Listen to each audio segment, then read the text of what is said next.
ویسے امتحان کیسے علم میں موجود ہوتا ہے؟ جواب تو آسان ہے۔ علم کا ایک مقام ہے، ایک رتبہ ہے، اور وہ ایک ذمہ داری دیتا اور لیتا ہے۔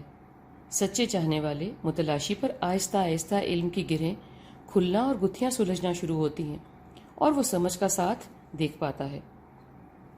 انسان پر، کھوجی اور متلاشی پر پہلے تو فرض ہے کہ وہ سچے دل و دماغ سے جاننے کی راہ پر کھڑا ہو اور جاننے کا مصمم فیصلہ کر کے چلا ہو، ہر قدم اللہ سونے سے رہنمائی اور ثابت قدمی کی گزارش کے ساتھ۔ علم ایک عزم، وقار، بڑھوتری اور اعتماد خود کے اندر رکھتا ہے۔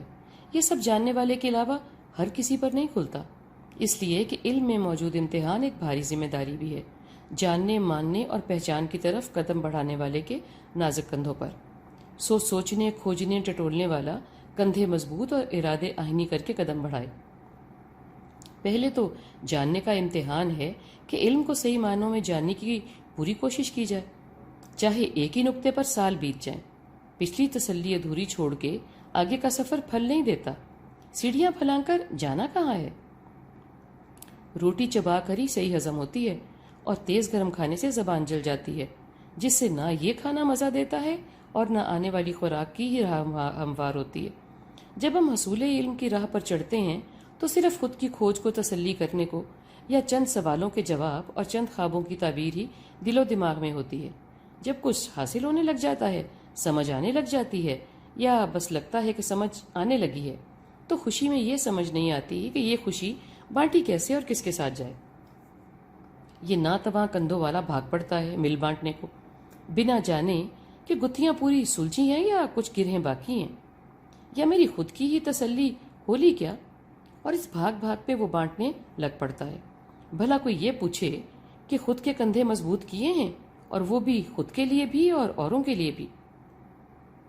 جن جن کو خود کی حاصل کردہ بات خود کی عقل سمجھ کے مطابق بتاؤ سمجھاؤ گے، اس کا بھار بوجھ بھی اٹھانے کے لیے تیاری پکڑ لو۔ جتنا بتا پاؤ گے اور جتنا کوئی سمجھ پائے گا، اس کا حساب بتانے سمجھانے والے سے لیا جائے گا۔ جب جب سمجھ آئی کہ کچھ غلط سمجھا تھا یا ادھورا تھا یا اور اچھے سے بتایا سمجھا جا سکتا تھا، تو پریشانی بن جائے گی، اس لیے کہ آپ عالم بنے تھے نا۔ مکمل تسلی سے پہلے استاد بن گئے، اب پریشانی تو اٹھانی پڑے گی۔ نامکمل اور نہ سمجھ علم بانٹنے کا حساب لیا جائے گا، اور کڑا حساب ہوگا۔ اس بھاگ دوڑ کو ہم اس خانے میں ڈال دیتے ہیں کہ کوئی ایک آیت ہی یا ایک آیت بھی سمجھ میں آ جائے تو بتانے نکلو اور پھیلاؤ۔ مگر جو اس جملے میں اصل سمجھنے کی بات ہے وہ ہے آیت کا جاننا نہیں، سمجھ میں آنا ضروری ہے۔ اور سمجھ میں آنے کی تصدیق کون کرے گا، جبکہ ابھی آپ تو اس راہ کے نئے مسافر ہو نا، یا نہیں؟ تو وہ کرے گا جو کوئی پرانا، گزرا اور بار بار گزرا مسافر ہوگا۔ تو جاننا اچھا تو ہے، مگر خود ہی خود کو استاد جاننا اور ماننا اچھا نہیں ہے۔ دل و جان راضی ہو تو کسی سیانے سے ملاقات اور بات ضروری ہے، بھلے کوئی زیادہ پڑھا لکھا نہ ہو یا پڑھا لکھا ہو ہی نہ۔ دیندار، سمجھدار، دانشور لوگوں کی سنگت، صحبت بہت ضروری ہے۔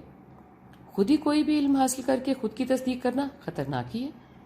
کوئی اس سے استثنا نہیں ہے، کوئی بھی پیغمبر تھوڑے ہی نہ ہے کہ اللہ سونا تصدیق کرے۔ علم حاصل کرنا جتنا دلچسپ اور زبردست لگتا ہے، ہضم کے بغیر، خود کو امتحان میں ڈالے بغیر سمجھنا کہ کام مکمل ہوا، کوئی خاص عقل بندی نہیں ہے۔ خطرہ جان اور خطرہ ایمان نہ بنے اور نہ بنائیں۔